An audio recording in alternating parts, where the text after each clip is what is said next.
That was excellent, Tracy. Oh, I wish I could tell everybody that one. That was extraordinary. Yes, mum's the word. Mum's the word.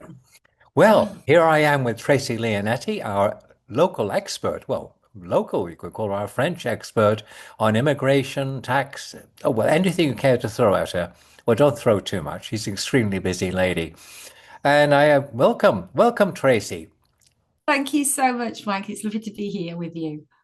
Well, if you don't know Tracy, she's hugely active. Oh, well, no, I'm going to let her talk about that. Tracy, what have you been up to lately? Okay, so for those that don't know me, Tracy Leonetti, I've been living in the south of France for 35 years now, and Mike and I go back a lot of those years as well. Obviously, what do we do? LBS paperwork, but it kind of says what it says, paperwork. So we look after people who are moving, living, or creating business in France. And we are, yes, very busy, Mike, because of course it's tax season. So we've got the tax season starting. I also do a once a month Ask Me Anything webinar, which is happening tomorrow and happens every month. So that comes around very quickly. My way of kind of giving something back to the community for free. So I do an hour every month online and answer all sorts of questions about anything to do with paperwork. We've got the France show coming up in May in Birmingham as well. So that's fabulous. So, yeah, lots going on. And as you say, very busy, but always happy to help people and have discussions like this with you. Oh, tell me about the webinar. How do people access the webinar? Yeah, so the webinar, well, anybody who goes to my website, so basically lbsinfrance.com, you'll see at the top there's a big banner about the webinar and it gets updated every month with the new dates. You can just click on the banner and you can log in, you can register, you can put your questions already directly into the form, and I get them. So the girls in the office will provide that to me, and then I literally go through the questions and answer the questions on the webinar. So it really is about answering questions because I don't know about you, but there's so many free webinars around, and we go on these webinars, and when we go on them, it's like you come away sometimes with more questions than answers. And it really bothers me. So obviously I'm busy and I'm very lucky because I've been in this business now for 15 years. I've helped thousands of people. And I thought, some people can't afford to pay my prices. I get that. So I thought, you know what? My way of giving something back is once a month, I'll go on for 1 hour free. People come in, they log the questions, and I answer them for them. That's my way of doing it. So go to the website or drop us an email and we can send you the link. Oh, that's intriguing. That's really intriguing because people have so many questions and it's very difficult. We were talking before we commenced about people going onto forums and receiving information from uh, people who say they know what they're talking about and actually don't. And it's quite dangerous. So it's good to have your Yeah. expertise around. Yeah, it can be quite, it's also quite fear mongering sometimes as well, isn't it? You know, when people give answers and the wrong answers. I tend to go on the forums, but I've stopped a little bit because it gets very frustrating to me when I see people answering incorrectly.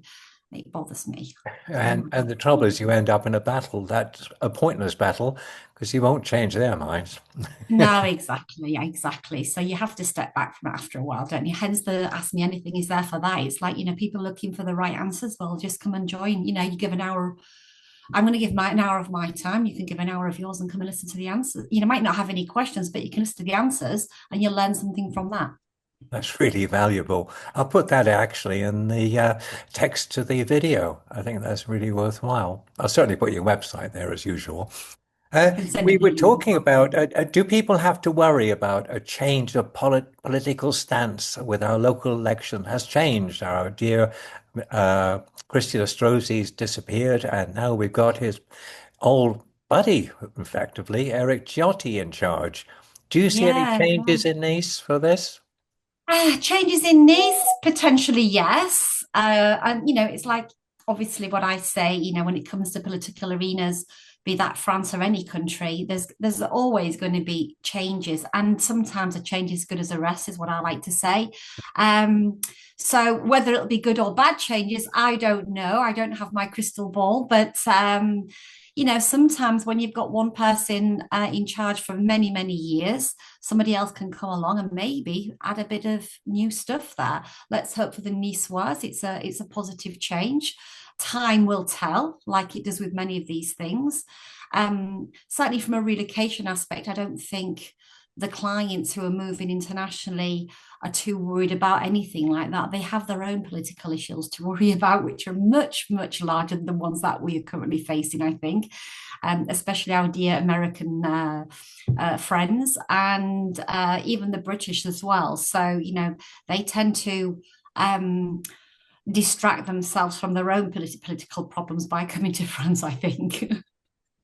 Well, speaking of Americans, are you finding things easier for Americans to settle in France, or are they still difficult in the sense of bank accounts, things like that, getting into the system?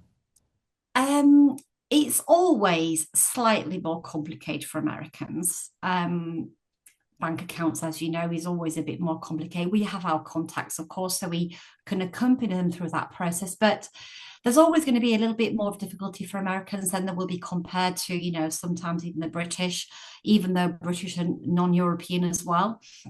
But all of the treaties and all of the regulations in place, it makes it a little bit more complicated. From a visa perspective, it's complicated for Americans, but it's also complicated for the British. So for that, I would say they're on a par.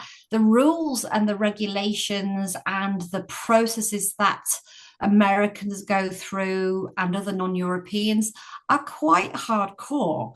And they don't get any easier.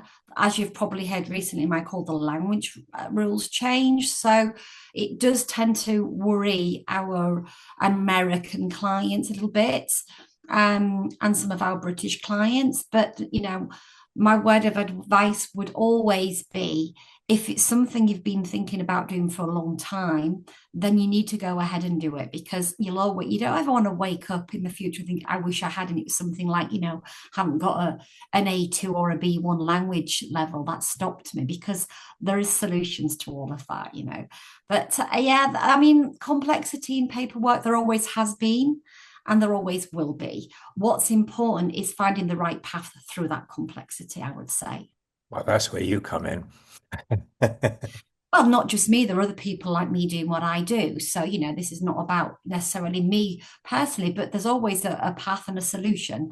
Ideally, yes, speak to somebody like myself or somebody who's in relocation to make sure you get the right advice before you come across, because it's not just about living in France. It's about putting those, I call it paperwork footprints, in place before you even get here. It's people say, when is the right time? The right time is before you come. It's not when you get here, because coming here and then say, no, I didn't do this right or that right. A move takes about a year to plan, and that's when you've made your decision you want to come. It can take 2 or 3 years to get to the position where you're ready to actually make the move. Some of my clients, I've met them years ago. And then 2 or 3 years later, like, okay, Tracy, we're ready now, let's do it. So that's fabulous, because they always come back 2 or 3 years later and say, that's it, we're coming now, we're moving, let's get all sorted. So I think, if you're going to move, you plan it well ahead, and those bumps in the road, obviously there always are bumps in the road, but when you're working with the right people, it's only going to be smoother. Well, that's you again. Well, let's talk about the people who are actually here at the moment and the ones who are really concerned. And those are the ones that are here with the 5-year Brexit card, if you care to call it that, a carte de séjour for the Brexit people. How are they finding it? How are things right now? Actually, I am very pleasantly surprised. Very happy with how it's going. And I think, and I'm not talking just about our clients, I'm talking in general. The feedback is very good. The prefectures are dealing very well for the majority. There are a few exceptions, as always, but Nice is doing very well, and they're very reactive to emails and to the files. So anybody who's dealing with the local prefecture here for Brexit cards should not have any problems. Obviously, there's lots of prefectures around France, and there's a few that have a few complications. But I personally am very happy and very pleasantly surprised that it's going smoother. And anybody who's got the 5-year card and has the right documentation, they're going to get a 10-year card. And just to remind anybody watching this, there is no language test for the renewal of the 5-year card. We have lots of questions on Oh, this now on the that's a webinar. big deal. Can you It is a just big deal. repeat We get that? this. Can Yes, I will. It's a question that comes up on the webinar every month. We get a lot of people saying, do I need to do the language test? What level do I need? For the Brexit card renewals, the 5-year residency card renewals for Brexit, there is no language test. So you can be rest assured it's more of a formality. You have to have the documents, of course, there's a process to go through, but there's no language test, so they're not going to make your life too difficult So compared to what other. sort of documents would you be talking about? Are you talking about simply about paying the taxes and things like that, and Yeah, proof of obviously residence? it's yeah, proof of residence, proof that you've got your healthcare in place. Some prefectures are asking for tax documents, others are not. Um, Generally speaking, the rule of thumb is that they weren't supposed to ask for all of your tax documents, but some prefectures are still doing that. And don't forget, and what a lot of people do forget is the law is one way, but the prefectures have their own way of Mm. applying that, and they have the right to ask for anything. So I hear often, oh, it's not fair, this one's asking for this. And the prefectures can ask for any documents they feel fit to ask for based on your file. But generally speaking, for the majority of the cases, it's proof of ID, it's proof of your current residency card, where you're living, bank statements, healthcare, and maybe one tax return. Is any of this online? All of it's online. Okay. So you Yeah, don't you have to actually basically physically go there. so it's online, as in the application process for the Uh, majority of the prefectures is online through the démarche simplifiée, but always check with the prefecture that you're dealing with if it's not Nice, because if you go onto the prefecture that you're dealing with, the link to the online system is on their website. Each prefecture has the démarche simplifiée for their particular prefecture. Um, and then you can upload your documents via that website there. Okay, so there isn't like a written process, but you can find the démarche simplifiée on each of the prefecture websites for the majority. Some of the prefectures are doing paper versions. Um, and then certainly if we're talking the Nice one, which I know a lot of people who might watch this will be concerned with the Nice prefecture, they're working very quickly and they'll pull you in to do your fingerprints if necessary. Some people don't have to go in for fingerprints. It really depends on if they've still got your fingerprints in, if they've got your fingerprints in the system. So some people are literally going from submission to picking up the card, and others are going from submission, fingerprints, and then picking up the card. well, if So you've it really already done your fingerprints when you did the initial, when you got your initial card, you should be fine, shouldn't you? one would think so, wouldn't Oh, one, Mike? One would think so. I love that But expression. one should never surmise when it comes to the perfection. But yeah, one would think so. But unfortunately, no, it's not completely that way. So, how is naturalization being dealt with now? We'll move on to the bigger topic of naturalization. I mean, is foreign income still a big issue when it comes to getting naturalization, or is that toned down by prefecture? How is that being dealt? Um, Again, so naturalization files are now dealt with online, so that is a good thing. So it's the ANF website, so that has made life slightly easier because files were getting, sent back and lost and things like that. And each prefecture had their own little idiosyncrasies when it came to them. But now, for the majority of the prefectures, it's ANF. There's always a few exceptions, of course, unfortunately, but for the majority, it's online via the ANF website. And concerning overseas income and foreign income, yes, it is still very complicated. We saw a big change in how they've been dealing with files and what files they're accepting. And obviously, for example, you've probably seen it yourself, retirees with, retirement income coming from overseas and no other income has been rejected. So it really is more about having income in France. So it has made it more complicated for retirees who've been living here for, donkey's years and then have decided to do the naturalization and unfortunately are getting rejected. So yeah, it is a bit more complex, I have to say. That's intriguing. Absolutely intriguing. Are there any other aspects you want to bring up that I wouldn't have thought about? Are there things that you would like to talk about and make people aware of in particular? I just think, if you're already living in France, then obviously right now, you should be thinking about your tax declarations. So please don't do the ostrich situation. Do deal with your tax.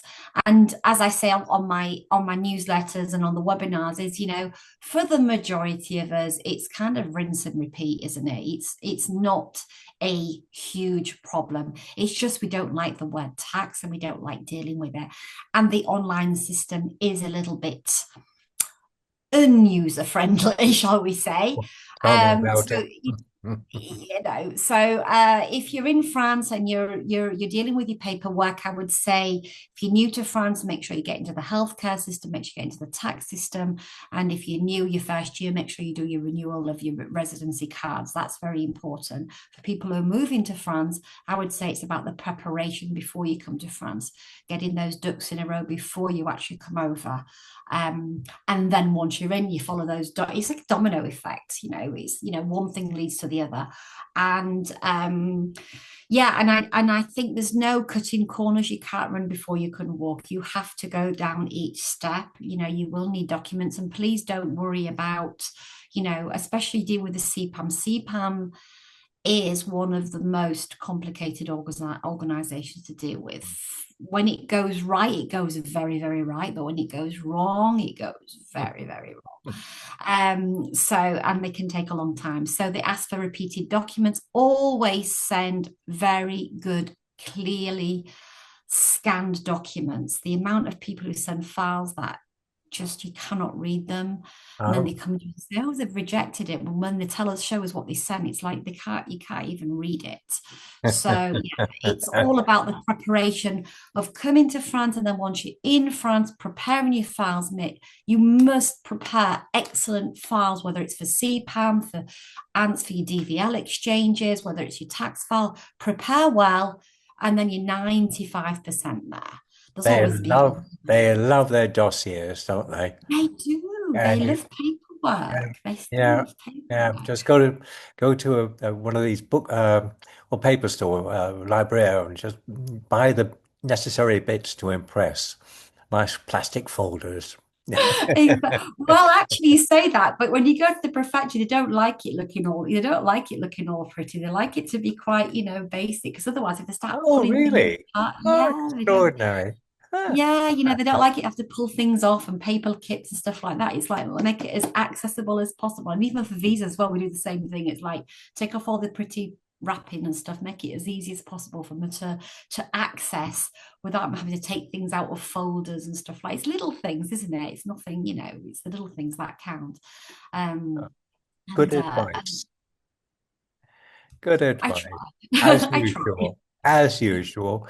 Well, thank you, thank you, thank you so much, Tracy. I really, really appreciate it. Remind us about how we access the forum again. Ah, so you can go to my website, lbsinfrance.com. You can click on the banner and it'll take you directly to the registration. Or you can always send an email to relocation@lbsinfrance.com. You'll get a response from one of the girls in the office. So the webinar is every month. Ask Me Anything every month. It changes slightly each day because we try and do it at kind of every Thursday. We sometimes change it to a Tuesday. So around about the 22nd of every month. Anybody from the UK, we're going to the Birmingham show on I think it's the 16th or 17th of May. So anybody in Birmingham or in that area, if you know anybody who wants to pop in and say hello, we'll be there on the Saturday and the Sunday at the France show. What else is happening that I can tell everybody? I think that's about it, really. Then tax time. So then you'll probably see with my hair all over the place in about a month's time after we get tax time. Oh, thank you so much, Tracy. Thank you for My sharing your pleasure. wisdom. Really appreciate it. Well, Thank you. there we go. So we're going to have to hold a brilliant smile while I find the off button. Thanks again, Tracy. Thank you. Bye.